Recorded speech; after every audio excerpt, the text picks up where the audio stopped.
So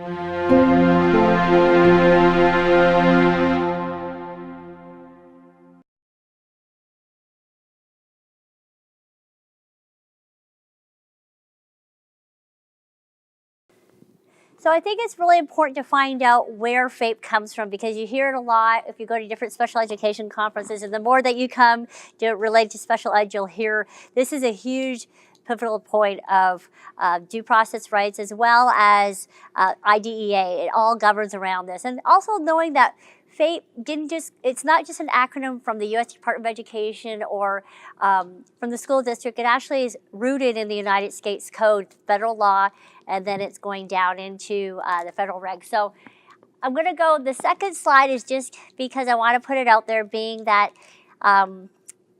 just my little disclaimer that, about giving legal advice. If you have any questions that you want to talk to about an individual setting, because there's, you might put your hand up, and I try to answer some general questions, but I'm going to have to drill down deep because I don't want to give you the wrong information. Anytime I give information, I'm still giving legal advice, and I want to make sure that the parent's not misguided, or sometimes I have to flush things out. So if you have any personal questions, we can talk on the side, or else if you have general questions, I'll answer those, as well as I'm also mindful of attorney-client privilege. And so if you're still talking about your personal case, I still would like to respect that and have that be confidential and private as well. But not that I don't want to talk about it. So we have the FAPE, the Free Appropriate Public Education. And what I wanted to do today is go break it down by each letter, and then kind of tell you what the case law says about them, so you can see when you're working with an IEP, or you're working trying to get an IEP, or trying to get additional services, you kind of know you have a little bit more backbone in terms of where it came from, and then you have some case law that might support you, or at least knowing what courts are saying around the country about some of these issues. So we're going to start first, in a nutshell, when you say what's FAPE, Free Appropriate Public Education, FAPE equals special education. So that's what it really is. But also special education is not just special education, but is the education that the child is getting who's entitled, is it going to confer a meaningful educational benefit? And then the next part is progress, because you could have a really great IEP that it looks good on paper, and you're like, yeah, it might have some challenging goals or some goals, but you know what? There's no progress involved. So is that really, is it meaningful for that child? So you've got to have the whole package, and it's almost like scaffolding. It's a ladder approach. And so you'll see, I'll go through the slides, and there's certain things that I really want you to highlight. I think this is important too. This is where you find FAPE. When people say, well, where does it say FAPE? This is what I have in there. If you Google that and you put that code in, it's going to pull up what FAPE is. And then also, so you have the United States Code, and then the federal code just codifies those rules, and it tells you how to apply them. And then when we go to the next screen, you'll see, now this is what you're going to find when you pull up that federal code. This is basically the nuts and bolts of FAPE. And you'll see that there's 4 sections to FAPE. So it's kind of like a four-point, test. You have that. And the first one is really what FAPE stands for, free public expense, at the direction of the public agency. But I want you to focus on, especially those that are new, the second one. For FAPE for under IDEA is only from preschool up to high school. Unlike 504, if some of you in the room are familiar with 504 plans, those are from birth to death. Not under IDEA. That's only up through graduation of high school. So I always tell parents, if your child is going to go on to, whether it be a job or whether it be, any type of college class or community class, then you're going to also not just talk about the vocational, employment training or whatever their goals are, but do they need a 504 then? Because once they graduate, the IEP is done. What kind of supports are they going to need in the community to be successful? So that's why I wanted to make sure B is really important, that it ends. And really the IEP is going to be your roadmap. It's going to be your roadmap to say how you're going to get to FAPE. And so when we go to the next slide, who gets it? So we talked about, 3 to 21. And, I've had some challenges recently where schools are saying, well, they're the top of the class. It's not just about academics. It's also about what types of functional needs do they need as well. Because I have a lot of students who, some of them are the brightest in their class, but they have significant anxiety issues. Their parents get them to the school and they can barely get in the door. So that student has no issues. They don't need to have academic testing, but they're not having a meaningful education when they maybe last a half an hour and they have to get picked up, or they spend the whole day in the nurse's office or in the counselor's office. They're not having any social interaction. They're behind. They have to basically teach themselves, which creates more anxiety. So how do you keep the child at school? So it's not just about academics. So even if they're passing grade to grade, you have to look at the individual person and what their needs are.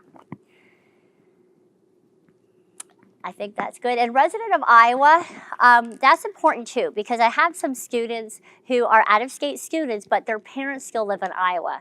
So they're still entitled. But if the whole family moves out of state to go because they want to be closer to, maybe they're going to send their child to another school that's specifically designed for students with autism or specific learning disabilities, if the parents stay here, then yes, FAPE and their IEP goes with them. But if the whole family moves, then that might be cutting off of what that district is responsible for, unless the whole family we can be creative and say, well, if they're forced to move, maybe we can negotiate some issues because you didn't provide them FAPE, maybe moving costs or not. That would be very creative. But, again, you have to look at it case by case and say, why are they doing a unilateral placement out of state?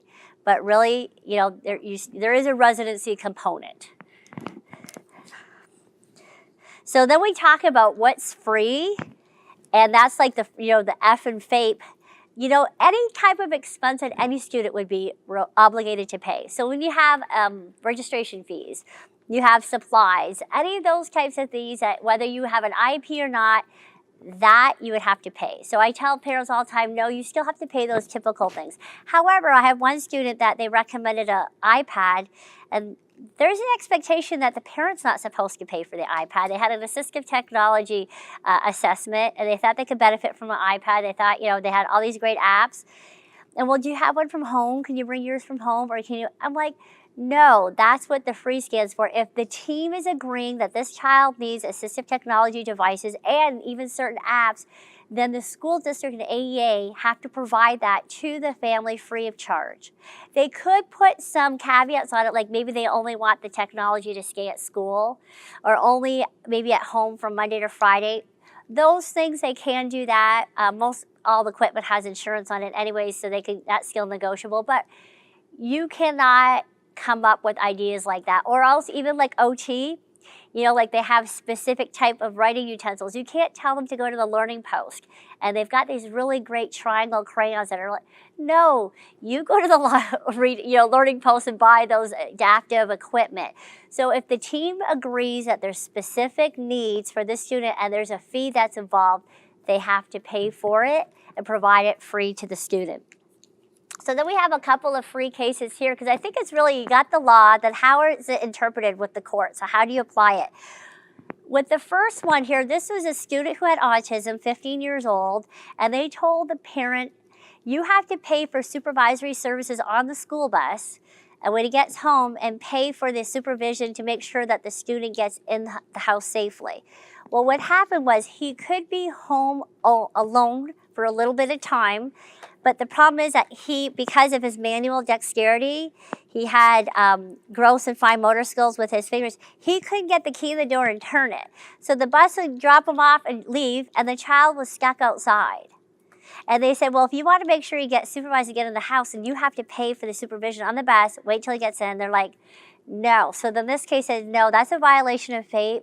If it's demonstrated that he needs supervision up until door, like curb to curb, and they mean basically door to door, that person cannot go into their house. They can't break that plan and go in, but that person could go with the student to the porch, if the student can't get in, they can help the student get the key in, go in, because they demonstrated that there was a need, that the student was still working on OT.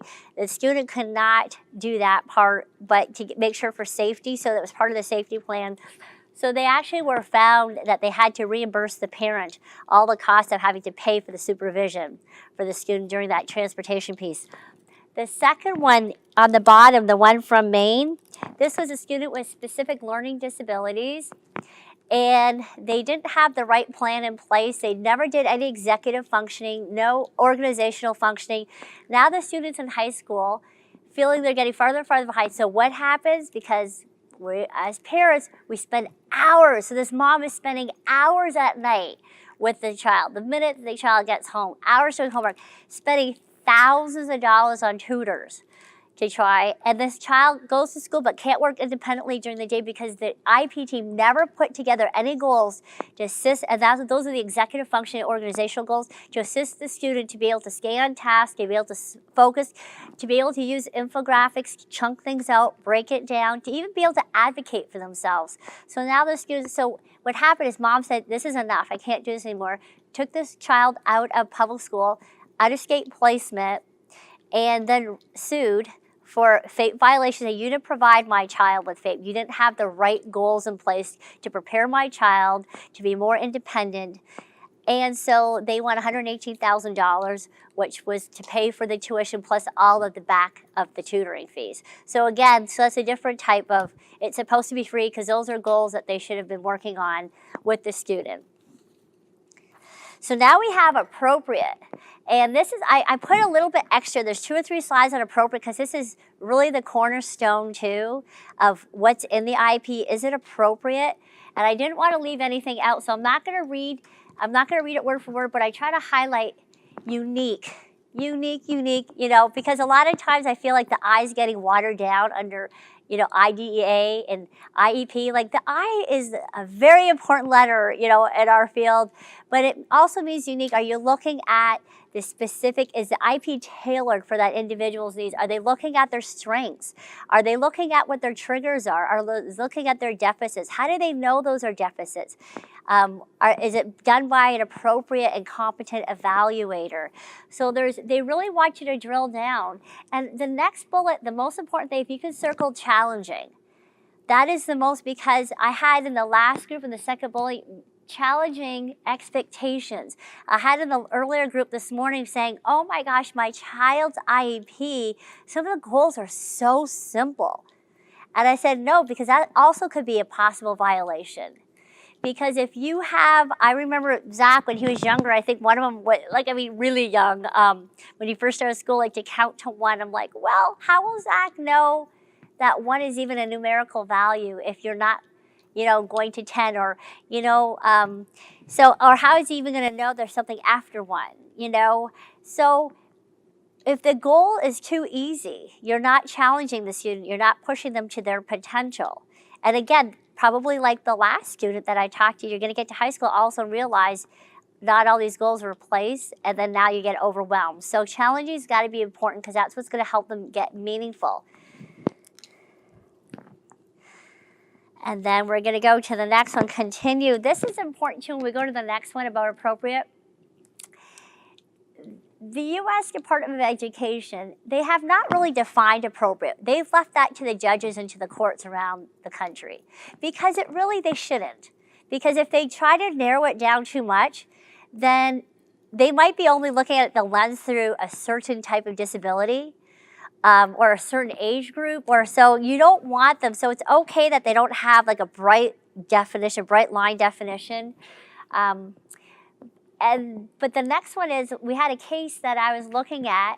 So the reason why I put this in is because, again, this is a mother who did not feel like her child was getting the appropriate education, the goals. She felt the IEP was very weak, pulled her child out, put her child into unilateral placement into a private school. Child was beginning to flourish. Went to court and said, look how great my child is doing. And the judge said, that's not the parameter. When you're coming here, what you have to do is you have to flip it. Your microscope is not on the private school, it's on the public school. And the bottom, the appropriateness is what the public school offered you. That's what you have to look at. Was that appropriate? And if that wasn't appropriate and they denied you FAPE, then you could go to the private school. Does that make sense? So you can't, the judge didn't want to hear how great the private school was, even though the child was making all kinds of progress. You have to only focus on the appropriateness of what the public school had offered. And then we're going back to, I think I talked a little bit about the bright line and then the rally. I think the rally test talks about that. Again, they're not going to set a bright line. And they're going to say, okay, you have to make some progress, and it's very teeny. You know, if the child makes some progress, then, you know, the school districts are satisfying, you know, their burden. And now that's actually changed. And the courts, again, didn't want to describe what that progress was. They said, let's leave that up to the courts. And then, so now we had a recent case, and have people been hearing about the Andrews decision that just came out on March 22nd. So the first time in like 30 years, we have another, special education cases very rarely ever get up to the Supreme Court of the United States. So it's like 30 years later, finally we have another case, and it's the Andrews. And this is a student who has autism, serious concerns with increasing behavior problems. I did find that the IEP was strong with the goals. And so again, pulled the child out. And what they looked at is, they said, okay, they did not go drill it down and looking to see if FAPE was there or not. What they decided to do is they say, we're going to clarify the definition of appropriate. So that's what this United States Supreme Court decision said. So they said, okay, we're going to look at it, and we're going to go to the next couple of slides. And this is really important because since this just came out 5 weeks ago, all the attorneys across the country who specialize in this area, we're still trying to digest this. And really it has not been applied yet in any cases around the country.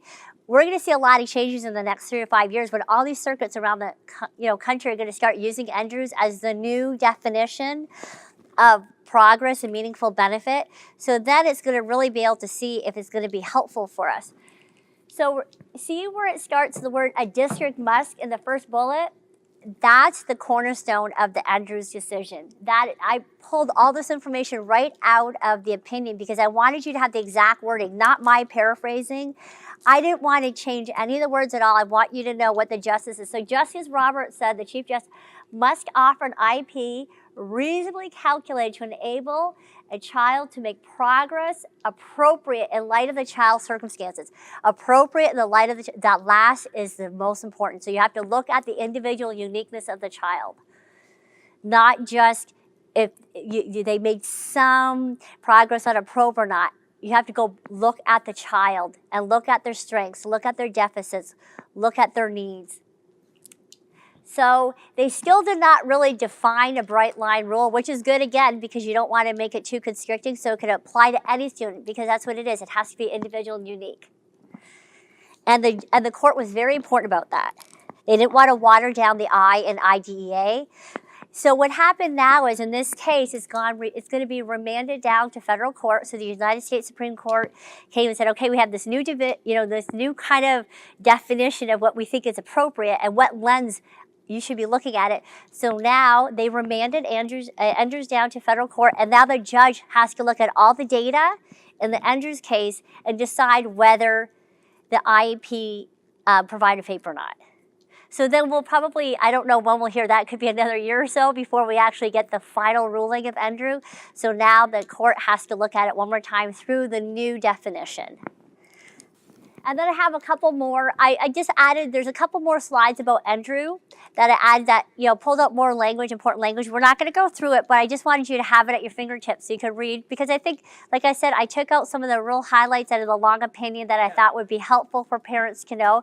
Because you might start hearing it said at, AEA meetings or school board meetings or, school district. So then this way, it's kind of empowering you and giving you the appropriate language that you need to know about this particular opinion. And so how about if we go into public? Because I think if we go into how public is defined, and so the Iowa Department of Education is the P in public. So they oversee all the school districts. But that doesn't mean you can't get FAPE in a private school, which we heard, if they can't provide it in the public school. And it also doesn't mean that you can't get, there's exceptions when you can still be entitled to FAPE and special education services if you're homeschooled. You can open enroll, dual enroll. So it's not cut off. If you specifically waive any type of public funding, you don't consent to evaluation, you absolutely don't want it, then that's fine. But then you're giving up your due process rights. And I tell parents that if you have a child with disability, the state of Iowa through Child Find, they have a mandate that they have to locate every child in their district, like the school district, every child in their district, whether they're homeless, whether they're homeschooled, whether in private school, that has like they're suspected of having disability, and offer an evaluation. So they could do that, and the homeschool parent can say, no, I don't consent to evaluation. As long as the district did their duty of trying to find the children, that's fine if the parents reject it. But then they can't come back later and say, well, you know what, my child is struggling. I'm not able to help my child. Well, then you have to come back and then probably go through and change your designation, because there's 3 different designations for homeschooling, and then open enroll your child. But so there's ways that even a child who's homeschooled could still receive FAPE. And I thought that's important because I work with a lot of parents too who homeschool. So then we have so we have Oregon. And let me see. Oh, this one here, the first one here with Oregon. So this is a student who had autism and post-traumatic stress syndrome in the 2015 Oregon case. So this is again that they put the child in a private school. However, the IEP, before he went to the private school, the IEP had like part of the plan, the behavior plan and the safety plan and the health plan had like mental health services as part of the child's plan. Had different types of behavioral services.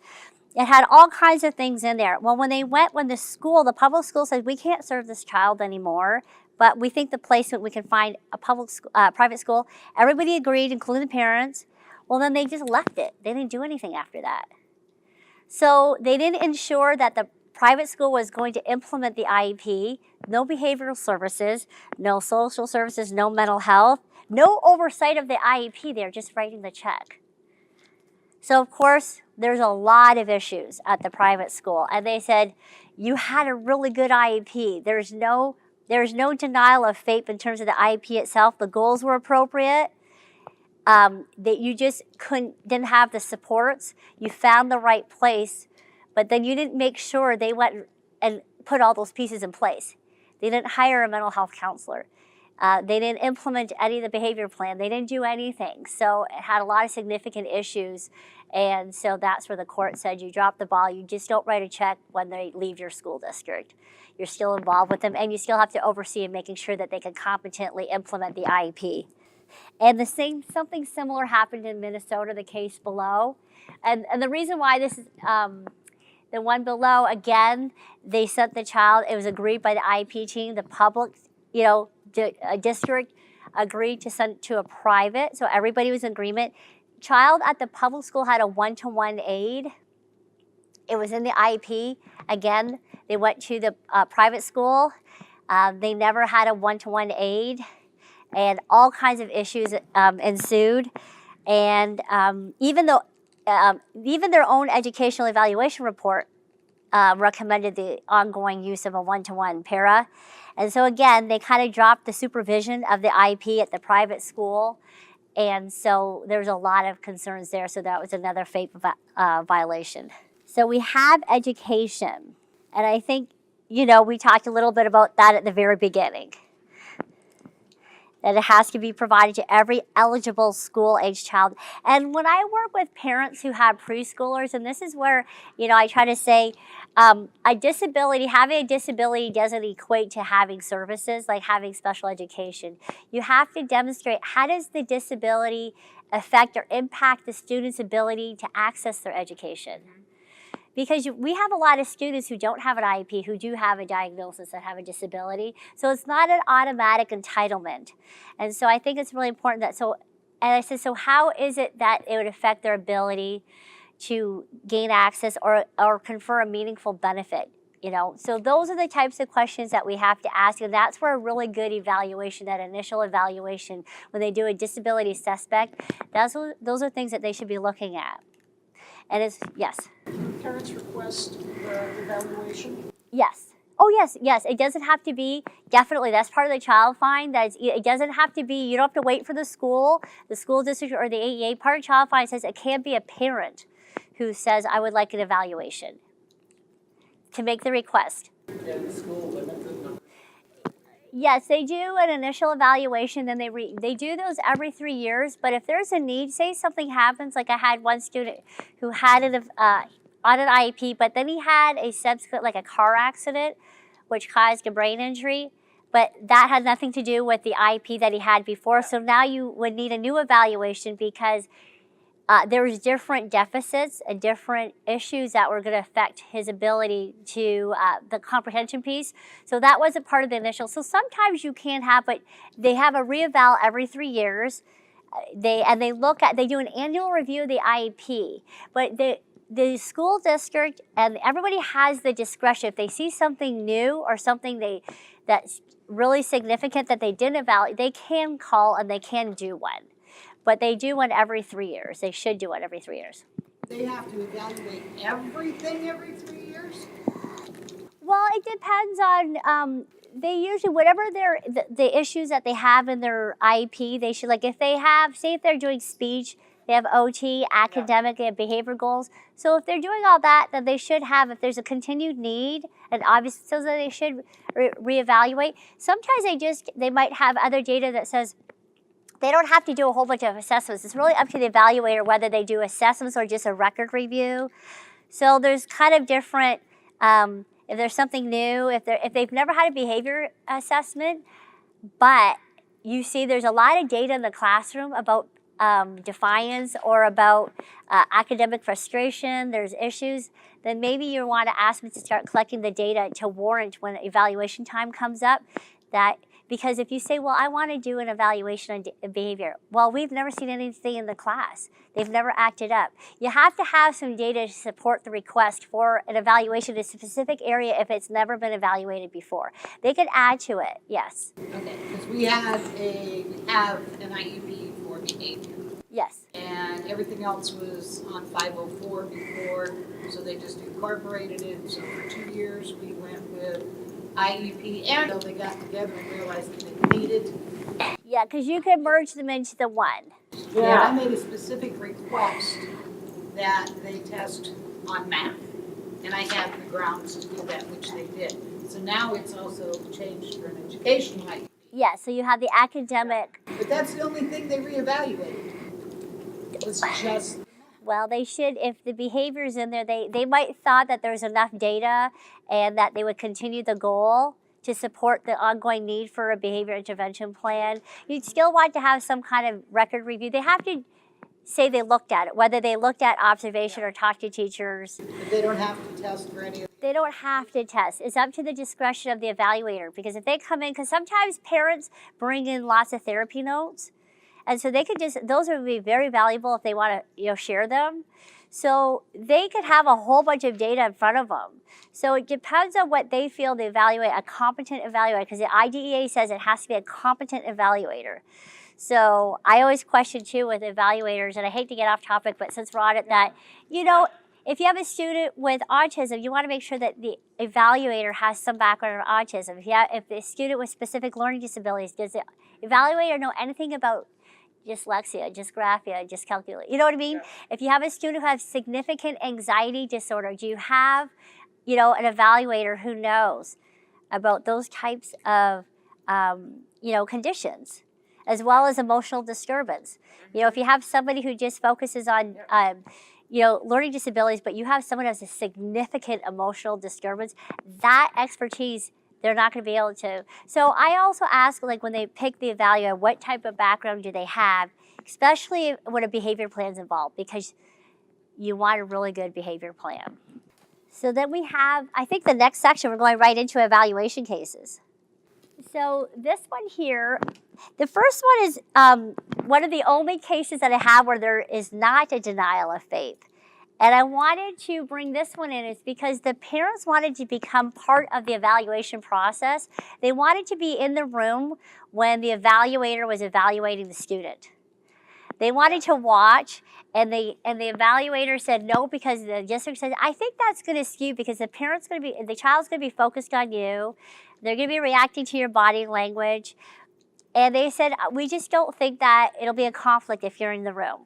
You'll get the report, and they would not back down, and they ended up withdrawing their consent.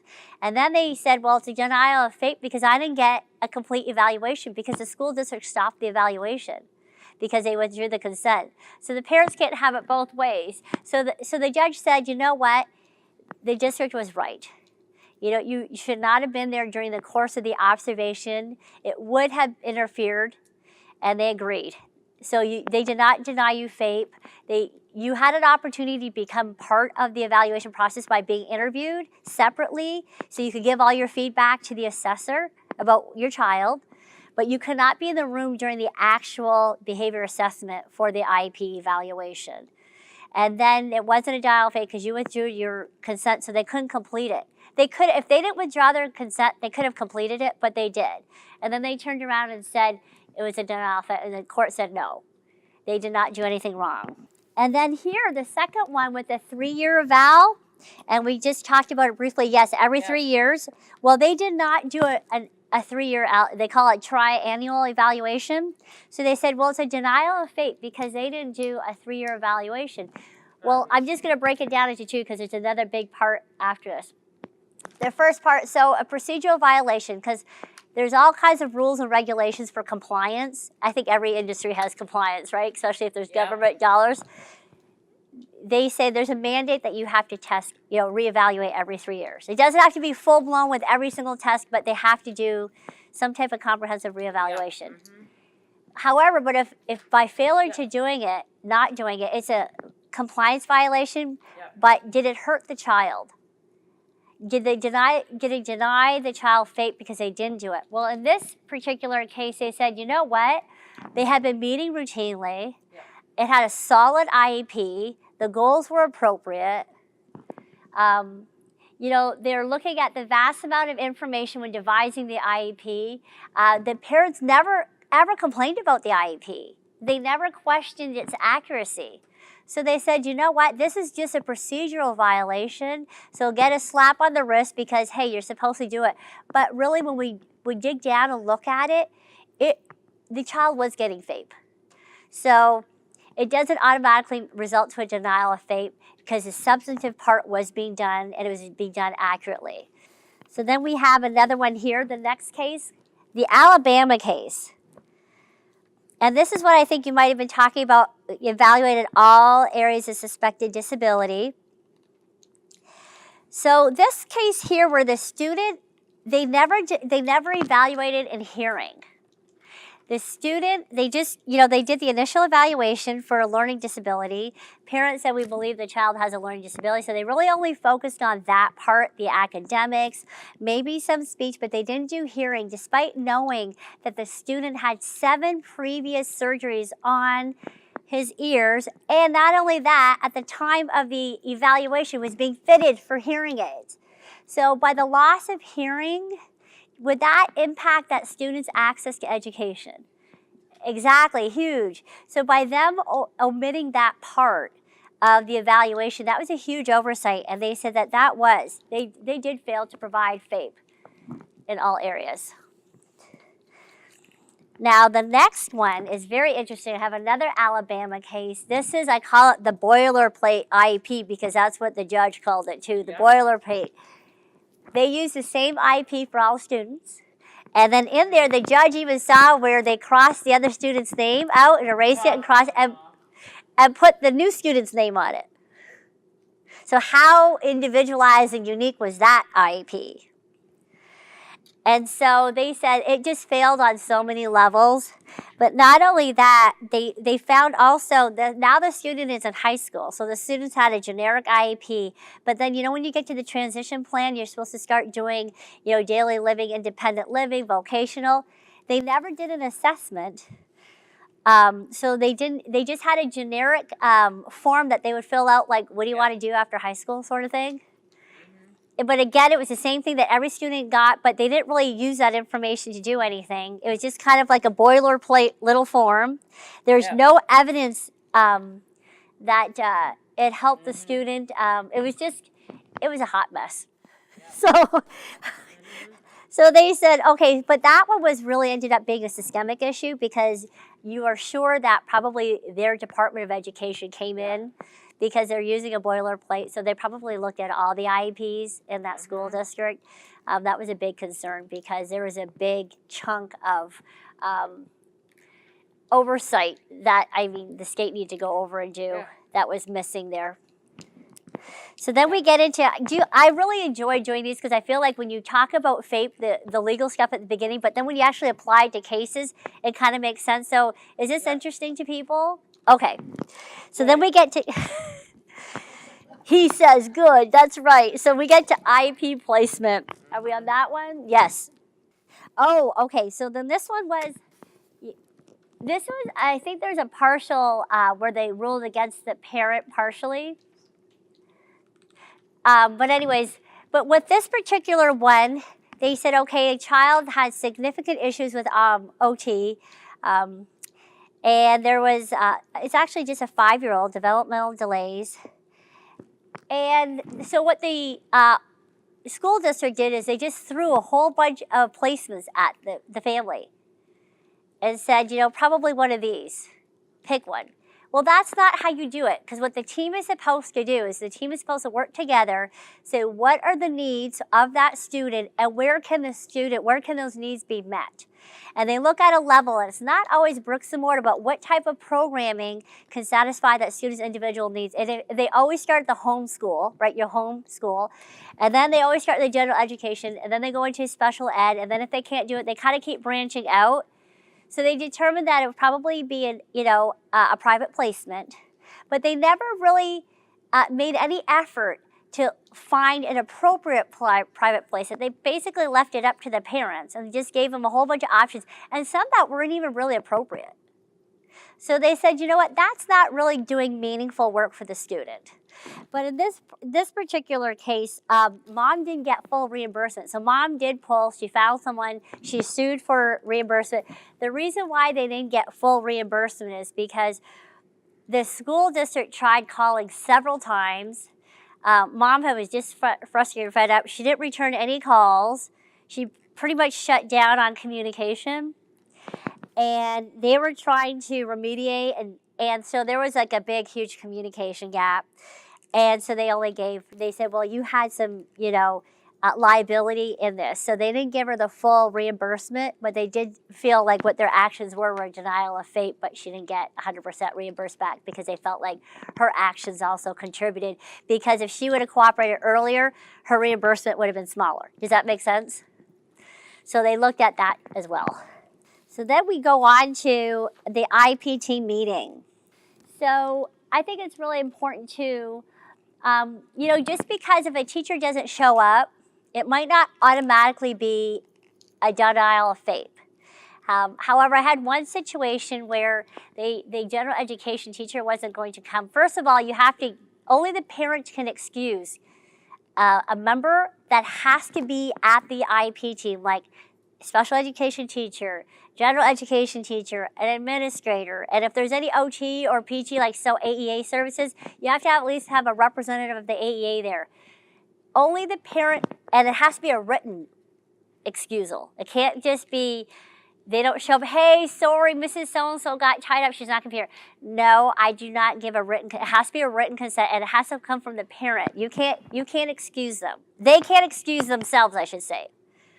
However, if someone doesn't come, it's one of those things, remember we talked before about the compliance?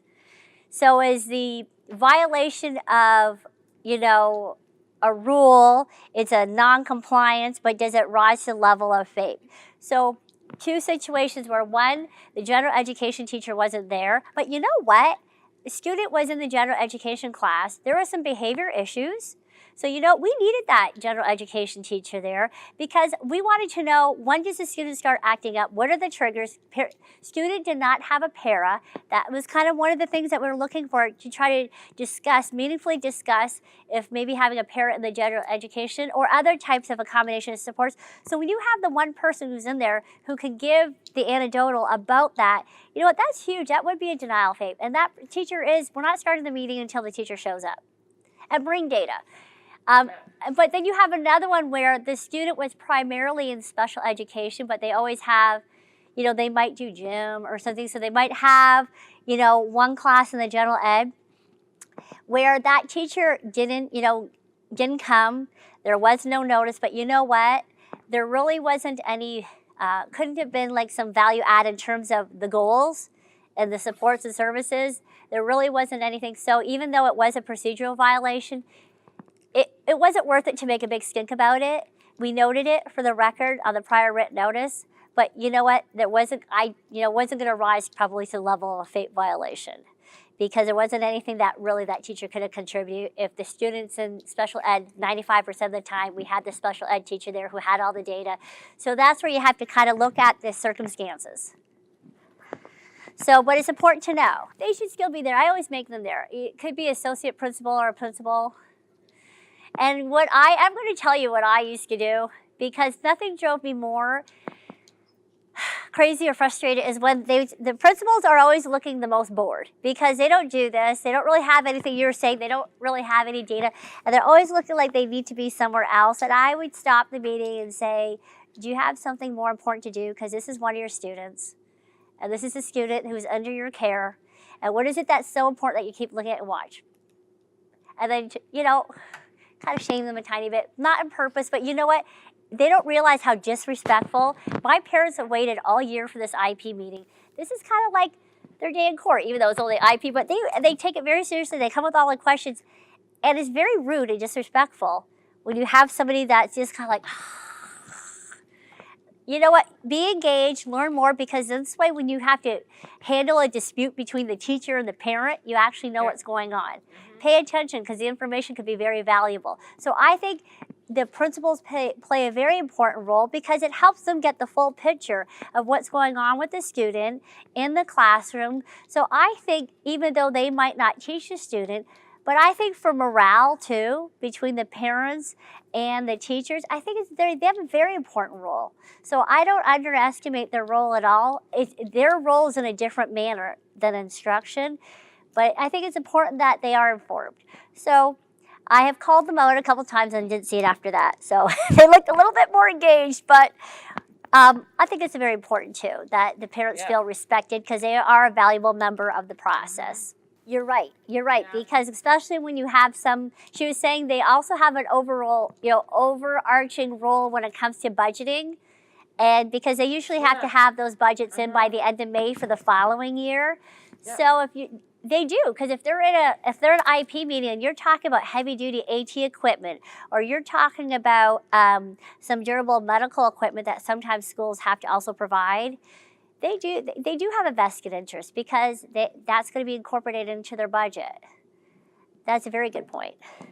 So this next one, this is an RTI case that I put this in here because it was a denial of FAPE.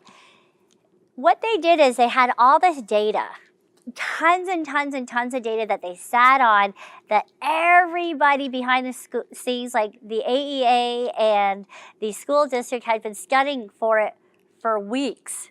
And then they show up at the IEP meeting with a stack like this. And then they say, okay, this is what we're going to use to make our decisions today. And the parents had never seen it before. Saying no. You know what I mean? Like, because how do they make an informed decision? Because they said, well, you're telling us they might not have deficits. We say they do, but we don't have a chance to read the data to understand ourselves, take the time to understand what you're looking at, because people can interpret one document 2 or 3 different ways. So we want to have an opportunity to be able to digest it. So they said, you know, because you did not give them the chance to, and I like, it's the very bottom that I put in, the ability to participate in the process. They could not make any meaningful decisions that day. It was, they almost, like they felt blindsided basically. So they should have had the data ahead of time too. Yeah. So then we have a transition case. So this was an interesting case too. This one, the school district and the AEA purposely excluded the high school student from coming to the IEP meeting when they're having a big discussion about transition. In this particular case, it wasn't because they wanted, it was a big secret, they wanted to keep it out. The school district and AEA and the parents, actually, there's a lot of aggression between the two parties. Door slamming, major screaming, fist pounding, everything. I'm not sure if there's a table flip, but I wouldn't be surprised. But it was that type of aggression. The child had significant issues with being around that type of, a lot of anxiety. So they were trying to say, we didn't invite the student because we didn't want the student to be in that type of aggressive, hostile environment, because it always seems to end up that way. So, yes, procedurally, they should have invited the student, because once the student becomes 14 and they're part of that transition age, they should be invited to the meetings. And it could be up to the parent to decide whether they want to come or not, or sometimes the student having that engaging. So they're really trying to protect, because they figure it's going to be one of those situations again. Yeah. Mm-hmm. However, it was a denial of FAPE, because it was kind of like that other case that we talked about. They did nothing to meaningfully transition the student after graduation. So they said, like, they went through, they looked at all the data, and they said, this is exactly what the judge said. No one took steps to consider the student's preferences and interests. There's no timely vocational assessments done. There's nothing in terms of the readiness for transition plan.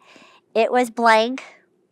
They didn't do anything. All they did was evaluate to see if the student was still eligible for special education.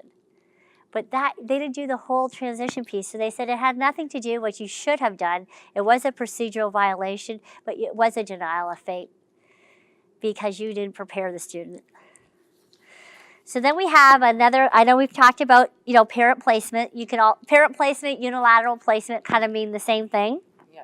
This one is interesting because it really had to do with the parents didn't personally pay. So what happened is they weren't satisfied with the public education. They removed their child, put their child into private, and they actually did win. The judge did say, you know what, was a denial of FAPE. However, you don't get reimbursement because you didn't pay. Your parents paid, the grandparents paid for the private school. And they said, and the grandparents, you don't have standing to challenge this reimbursement because you didn't pay. And the judge said, yes, they do have standing because they were able to produce a promissory note, and it was dated accordingly at the time that the parents agreed that they'll pay for the private placement, and if you win, we get reimbursed. And if you lose, it's a gift to our grandson, you know? Yep. And they did that, and they won, and the judge, they had the promissory note, and the judge said, they do have standing, it stands, reimbursed. And they actually, to make it, you know, satisfy the school district, there's actually a line at the very end of the order saying, and you must use this money to repay the grandparents first. Yep. So they actually wrote it in there. So that was a unique one too, because you know what, and if you go in there, I think I wanted to put the important part that I thought when I read the whole opinion. Right here, this last sentence. The court stated that a child's access to FAPE cannot be dependent upon the family's financial ability to front the cost of private tuition. I think that was awesome. So that was a different type. So I'm trying to find a whole different eclectic group of FAPE cases to try to help as many families as possible by putting this presentation to see if there's something that you recognize or something that could be supportive. And I think the last one, do I have one more? Is it notified parent rights, prior written notice. So it will be a denial of FAPE if they don't give you a prior written notice. So PWN, that is something that after you have an IEP meeting, where they'll issue a prior written notice, because there's some states, in the last group, they had, some families came from another state where you had to sign off on the IEP, whether you agree or consent to it. I was not like that. You have a discussion, parents can disagree, and I always say, make sure you say loud and proud in the meeting if you don't agree with the proposal that they're doing, because you want it in the prior written notice. The prior written notice is usually issued a week or two after the IEP meeting, and that really is that starts the clock on your statute of limitations. You have 2 years from the date of the prior written notice if you don't agree with the proposal to challenge it. And you want to make sure that that information is in the prior written notice. And they don't have to do a prior written notice for every little decision that they do, but I try to make sure, did I put it in there? I think it might be on the very last one. If there's a change in identification, for example, if they decide that your child is no longer eligible for special education or is eligible for special education, that's a change, and that's what that means, identification. They have to issue a prior written notice. Evaluation. They do an evaluation, they have to issue a prior written notice discussing the results and the outcomes of what they're going to do. Educational placement. And that's not just a building. That's like if they're going to switch from general education, where then now they're going to do pull out and put them in a special education room or do different things. They have to, when they change the placement, they have to issue a prior written notice. Or of course, anytime, the provision of FAPE to the child. So whenever they have to do something to make sure that the child, confers a meaningful benefit, like if they are going to take away a one-on-one aid in that one case. So say if they decided, well, we're just not going to use the aid anymore. Well, no, you can't just stop using the aid because the child seems to be able to. You have to have an IEP meeting. The parents have a voice. They have to discuss what data do you have to suggest they no longer need the para. And then if everybody agrees, fine. Even if the parents don't agree, then issue a prior written notice. But if it's something that the IEP team has determined that the child needs to be able to have a meaningful, education and make progress, that's what provision of FAPE means, then they have to issue a prior written notice, because that's where your procedural safeguards attach, and that's where you have, the right to start challenging it through a due process or any other, there's a couple other means, mediation. Whew, and that is FAPE in a nutshell, ladies and gentlemen. The 504 and the IEP, my son will be going to college in 2 years. Why wouldn't they just give you a 504 if that goes with you to college? Because with the IEP, you get the special designed instruction. You get the modified curriculum. So especially if you have academic goals. Does your son have academic goals or more of the social? But then does he have social goals? Does he have goals in the 504 social goals, or is it just assistance, supports assistance? So you're saying he has both. If you just have an IEP, you want to make sure that you want to talk to, every college has, and they call it different things, but they have like a disability coordinator, and then because that might decide what college your child goes to. And also the size of the school. And so meeting with the disability coordinator, saying, okay, this is the type of area that my child wants to study in. The professors, these are probably the type of supports that he'll need. What would the professors be willing to do? So whether you give extended time to, do an assignment. If your child cannot do public speaking, and there might be a public speaking, so what is it? Is there any way that the curriculum could be modified where they can do an extra project? If not, then that might be not a class at your child. So they'll look, but they're focused more on accommodations and supports only. And it's a whole different thing. And what the important thing is that what I'm finding now in the cases that I'm seeing, that I'm representing, they're not helping with the transition. I have students that go to college and they don't know how to find their curriculum or syllabus. They don't know, because professors, they don't have that same familiar, they don't really care if you go to class or not. They absolutely don't care, especially and a lot of times you have to file something online by a certain day. If it's there, then they shut it off so you can't file after it. They don't care if you don't do it ahead of time. You might have a student that isn't proficient with technology, isn't able to, or doesn't understand the directions. They don't know where to find them. Self-advocacy is so important for students who are going to go on to higher levels of education. They don't know where to go on campus to even ask for supports. These are things that they should be doing in 11th and 12th grade before they get to college. They should be going to visit, doing some walkthroughs. This is what you need to ask your professors and finding out ahead of time, like in July and August before they start, making sure that you get all the accommodations in place. But that's part of, if they have a goal, they should have a transition goal that encompasses all that for higher education as well. How do we measure progress on that the school is doing their job? Well, first, when they have the goals, you're going to start looking. Even the judges want to look at the data. They want to look at the goals, how they're measuring, they're doing the probes. They want to say, are they making any progress? And there's different assessments that you could do. You don't even have to wait, that teachers could do outside of evaluation that can measure if they started the school year, say at a first grade, it'll say 1.1 means that if you're in first grade, first month of first grade, and then all of a sudden 6 months later, they're at first grade 0.7, then it looks like they've actually gained, they've made some progress. So there's certain types of assessments that teachers could do at school to show if what the instruction that they're doing, if there is some progress. So that's why you have to go look at, it can't just be on a teacher's word for it. Even judges, everybody wants to see, show me the actual work product, show me what they're doing, show me the testing that you're doing. If you've had an evaluation in the last 3 years, you can ask for an independent educational evaluation if you're concerned. And that would be at the school district's expense. So you could ask for an IEE, and they would then have an independent evaluator that's not from the school district or the AEA. Usually it's an evaluator from the community that comes in and they can do an assessment, and they can look at all the data that the school's collected to see if there's any progress and kind of render an opinion in terms of recommendations if maybe the goals are working and they're staying and they're good, and they can explain why, or else I see that there hasn't been any progress really made, or these goals are too easy. Like they're not challenging enough.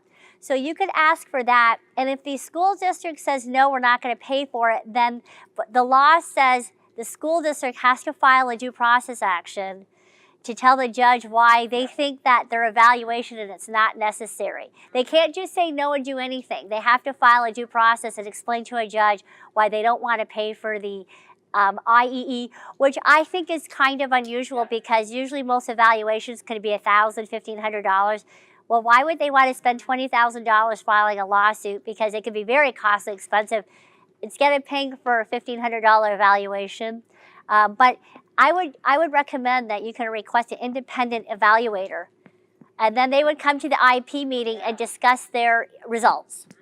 We might not know anything for 2 or 3 years because I think the school districts, just like everyone else in the country, is going to wait until somebody uses the Andrews decision in a current federal action. We're waiting for judges in the different circuits around the country because there are a lot of cases on our appeal right now who now can use the Andrews decision. So once we see judges ruling using that new definition of appropriate, then the school districts here will start looking at how the judges ruled on it and apply it. But we don't, because Andrews just came down 5 weeks ago. It could be another 2 or 3 years before we start seeing decisions that we could use here in Iowa. It's still really premature, but we're finished. Oh, thank you, everyone.